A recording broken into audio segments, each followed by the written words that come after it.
But just for this one, number 10, I want to go over the common mistakes as well. Because once we get through and get used to all the details, it's the little things that usually get in the way. So those tend to be the most important pieces of advice you can get here. So I'm going to put another one up here, and we kind of looked at this before, that it really matters where this equal sign is as far as how do you start this problem. So I'm going to write a very similar problem just to the right. You don't need to do this, but just observe. So if I write 7x equals 4x, like minus 11. So if I just move that equal sign right here, you start in these very differently. So if they're on the same side, it's kind of like on the same team, you just combine them together. 7 plus 4. Right? Positive 7, positive 4, 7 plus 4. 11 times what equals negative 11. Right? But whereas if the variables are on different sides, that's where you would subtract on both sides. So you notice on the left, there's a positive 4x, but we didn't subtract 4x because they're already on the same side. So know the difference between these two, that there's two different steps here, depending if the variables are on the same side or not on the same side.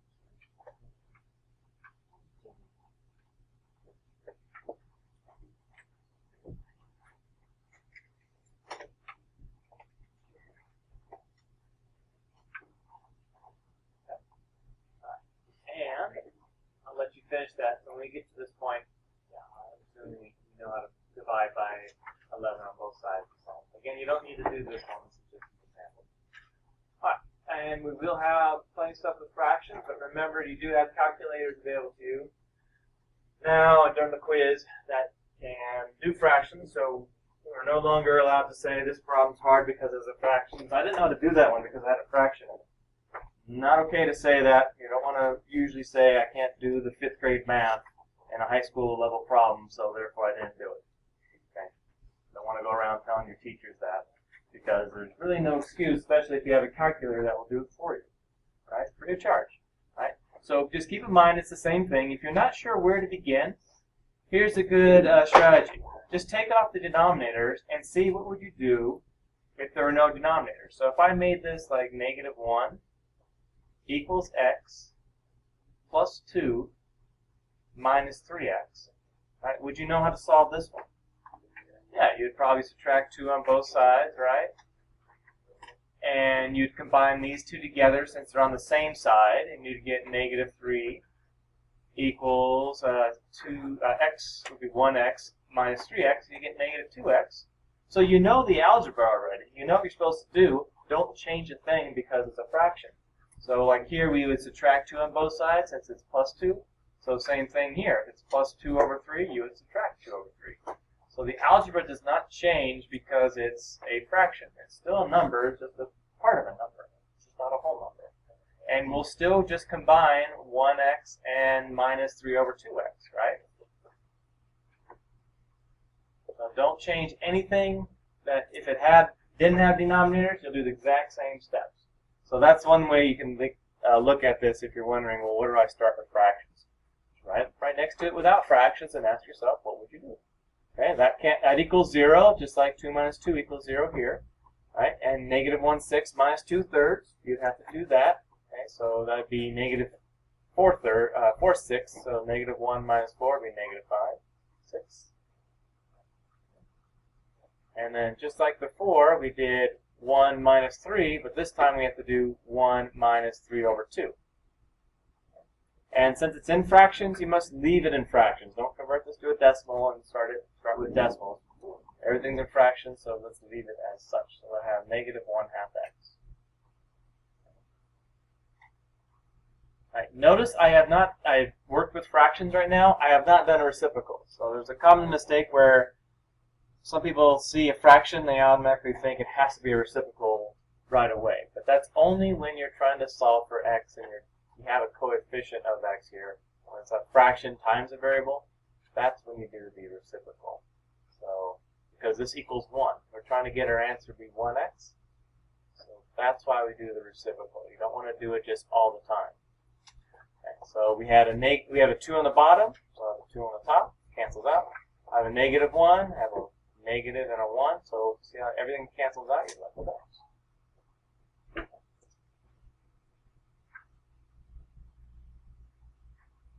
So we have, what, positive 5/3? Now you notice I didn't really spend time saying, well, here's how you multiply this, here's how you, negative 1/6 minus 2/3. We're not going to spend a whole lot of time reviewing, here's how you find the common denominator and cancel this out. So if this part of any of this arithmetic here, this elementary school arithmetic, kind of gets you lost, that's why you want to use a calculator, just to make sure you're getting the right number. Okay? It's not algebra. Just subtracting two fractions is not algebra. So in this class, in algebra class, we're more concerned about, do you know what you need to do first? Subtract 2/3 on both sides. Do you know when you're supposed to multiply by reciprocal? Not on every fraction, but do you know what fractions you're supposed to use reciprocal on? That's more algebraic thinking. And what are the right steps to, get you the right answer? Also, once you have an answer, you can also check it. It's a little bit longer, since the equations are bigger, but you can also go through and plug in your answer. Negative 1/6. My answer was 5/3, so I can plug in into my original question all these fractions, and you can plug it in all at one time on a calculator, right? Once you add up all these fractions, it should equal negative 1/6. If it does, you know you have the right answer. So remember, once you get the same number on both sides, that's how you know you have the right answer. You plug your answer back in. So when you guys take your quiz, it's going to be all equations, which means you can do this on every single problem, which means you should know your grade before you turn your quiz in. You can check every single problem, using a calculator. It's not like it's like, oh, it's too hard for me to find common denominator. No excuses. All you have to do is type it in, and if it comes out to the same number, you know it's right. So you can actually put your own grade right at the top, because you should know how many you got right for sure. So I at least got these ones right, but these two, the check wasn't working, so maybe something was wrong. But have this peace of mind that you kind of know your grade before you turn it in. Okay, so do a check. You can see how fast it is. It's like a minute, maybe less. So definitely worth it. All right, so good strategy. Take off the denominators, solve it like normal, and then just kind of mirror the steps. All right. Later on, we'll get into the parentheses and just variables on one side. You can see we have 2 degrees of these when there's parentheses. There's when there's parentheses and variables on one side, and then when you get further down, we got variables on both sides. And here, when you get way down at the end, we have parentheses and variables on both sides. So that's kind of the different degrees of these problems. It's usually a little easier when it's just equal to a number. But once you get things on both sides, a little bit more work. All right, so common mistake on number 5. Let's see here.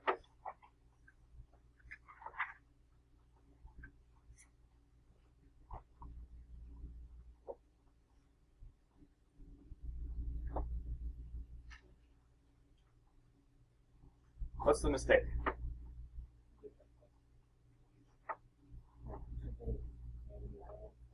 Yeah, and why is this a common mistake? Why would somebody get positive 32 instead of negative 32?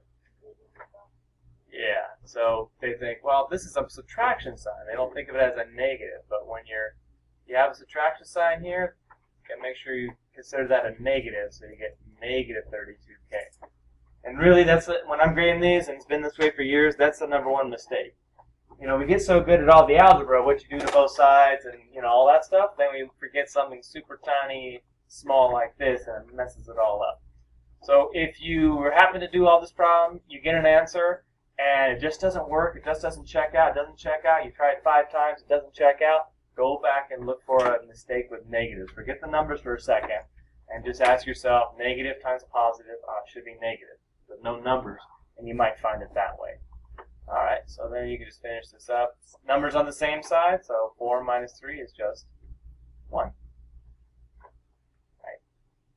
And from here, this is a 2-step equation, so I'll just let you finish the rest of that. Okay.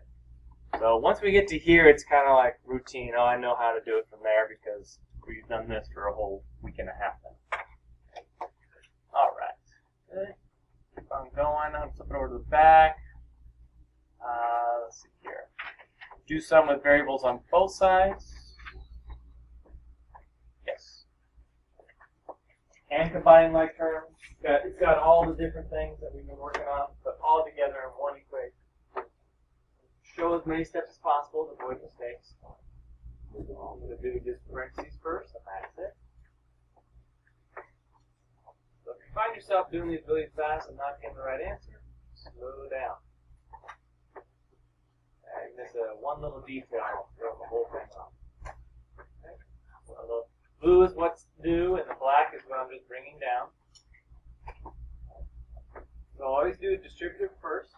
Distribute. And then I combine like terms, which means combine like terms is stuff on the same side, by the way. I know you know these terms, you've heard them before this class, but just a reminder, combine like terms means anything on the same side that can be combined. So like here we have two variables on the same side. Do that next. So we had 7 plus 18. Everything black that is not changed. And yes, I'll just do a whole nother step just for that one part. My goal is to get it right, not to do it quickly. Now we have to decide we want variables on one side and the numbers on the other. It doesn't matter which way you move it. So let's say I want the variables on this side, on the left side, that means I want the numbers on right side. So if I want only numbers on the right, let's go back 6b. Now that's variable is gone on the right, I'm not throwing numbers.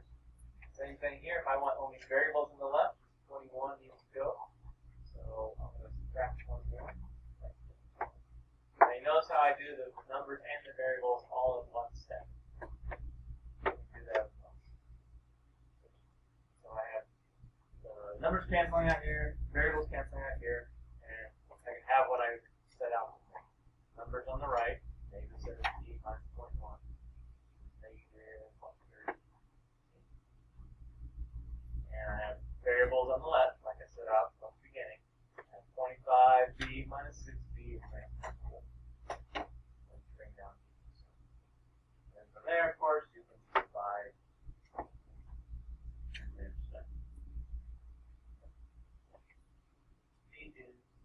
Negative. Now, it might be a long process to do a check here, but you can do that. 7 times negative 2 plus 3 times 6 times negative 2 plus 7. Does that equal negative 17 plus 6 times negative 2? Okay. It might take a second, but it's just multiplying and adding. So do that. Maybe even in your head.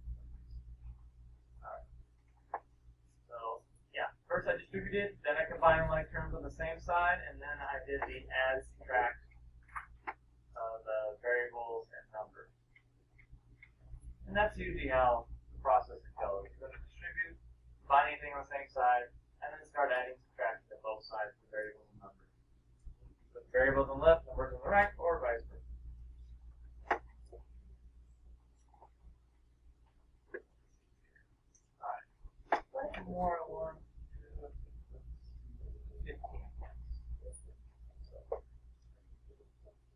15, then you guys get started for the rest of the class. So here, go ahead and start it if you haven't already. Go ahead and start this problem.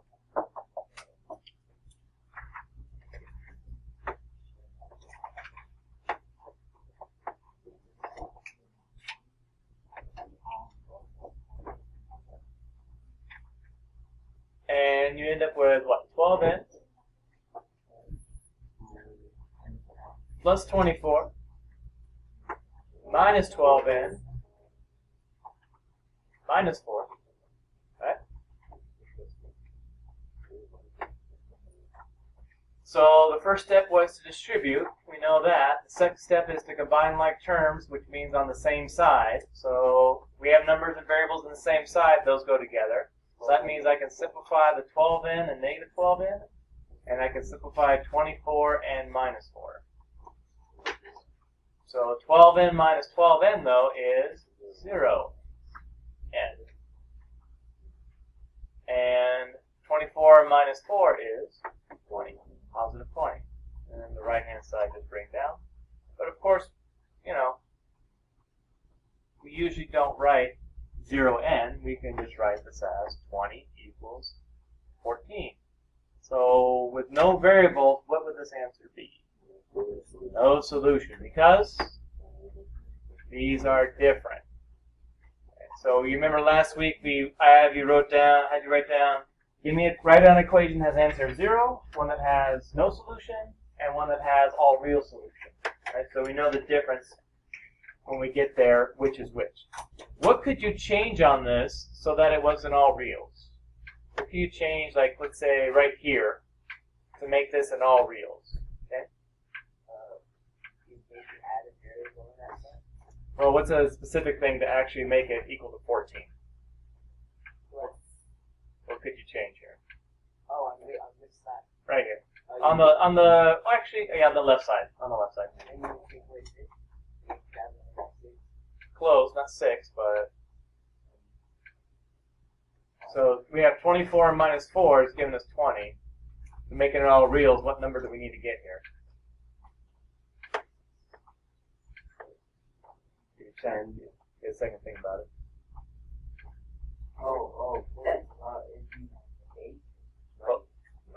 Well, 24 minus 8 is 16. 10. So 10, yeah. 24 minus 10. If this was 10, then we would have got 14 equals 14, which would have been all reals. So it just takes tweaking it just a little bit to change it from no solution to all reals. And of course, the way you get an answer of 0 is if you have any, like, doesn't matter what the coefficient of x is, if it's equal to 0, that's how the answer is 0, because this is asking 174 times what equals 0? Well, 174 times 0 equals 0. So when the answer is 0, the variables are still there. But when you don't have any variables, when you get 0n, that's when it can be the no solution all reals. So I just wanted to throw that out there to remind us about that. Okay? So yeah, this one is definitely a no solution because we get 20 is equal to 14, which is not true. It's a false statement, so therefore it is a no solution. Okay, so I'll leave you with that.